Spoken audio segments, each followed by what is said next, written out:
Episode 39, the 25th of March 1999. I haven't been able to raise any enthusiasm for doing anything in the garden since it was open. In the huge lead up to the opening, my relationship with the garden was severely strained. I wonder if other garden owners experience the same thing. I can enjoy looking at it, but I don't want to work in it at all.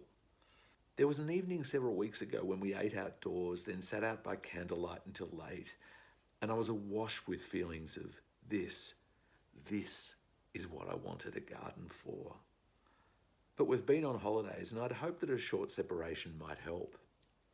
My first response to the front garden upon our return was one of excitement. It had softened and matured beautifully. The miscanthus saraband flowers had fully expanded, introducing smudges of silver and rust among the orange pokers.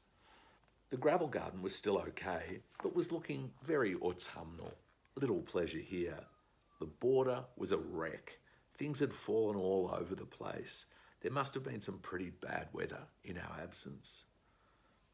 Our excitement was briefly aroused in the woodland garden, seeing that Crocus banaticus, one of the most distinctly and beautifully shaped of the crocuses, was in bloom. But the thrill didn't last long.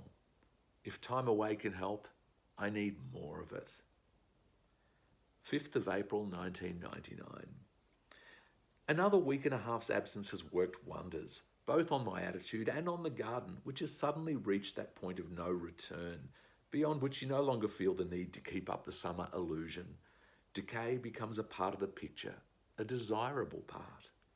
Bronzing and yellowing leaves are in some places dominant, in others just intimated, washing the whole place in a quiet warmth.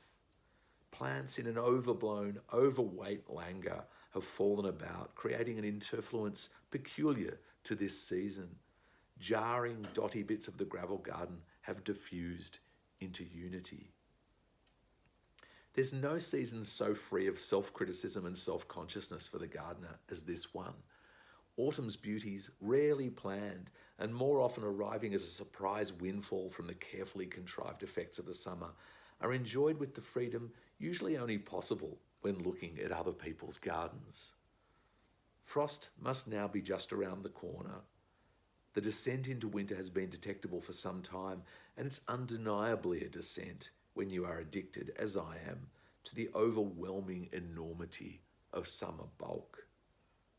The same bulk provided by permanent elements like evergreen shrubs has never had the same charm for me, and I've always put this down to their relatively static nature.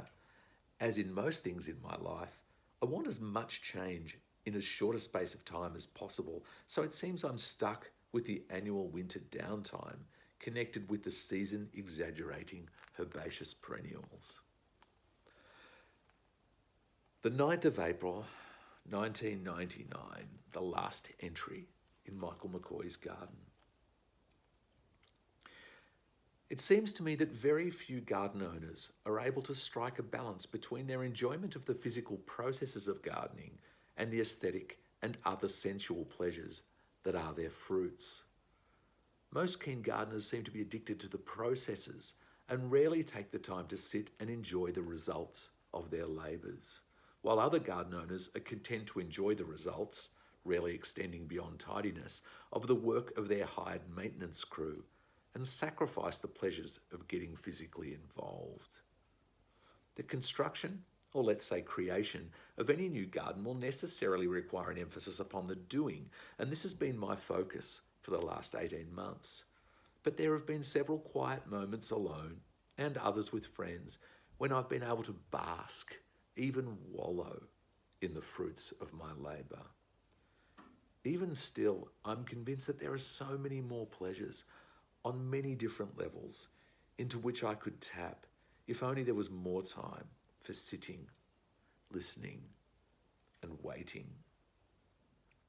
When I was younger and with fewer responsibilities, I had this sort of time, and through quiet waiting, began to see new things and to recognise beauties around me that I'd not even known to be present.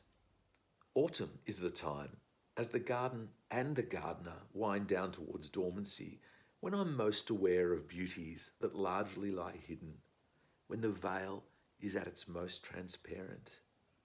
A mild, still day like today, beginning with gentle rain, and the veil seems very thin indeed.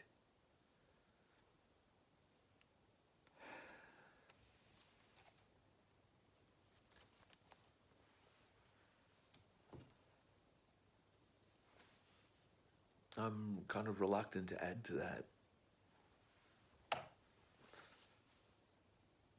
For me, there is no greater reward for gardening than those feelings that somehow you are stepping through a wardrobe into some other whole world of perception.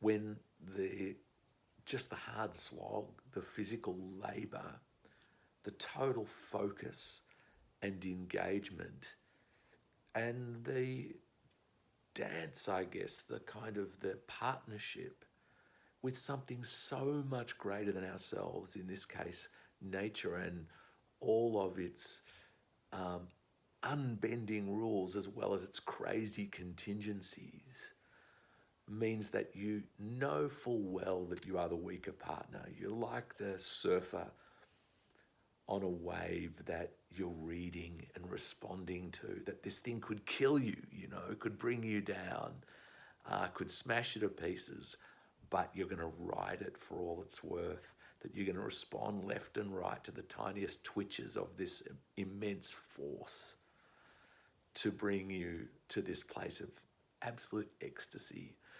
And that has been my experience time and time again. And more than anything, what I want from my work as a designer, creating gardens for other people, and what I want more than anything as a writer and communicator about gardening and gardens, to draw people into that amazing transformative experience.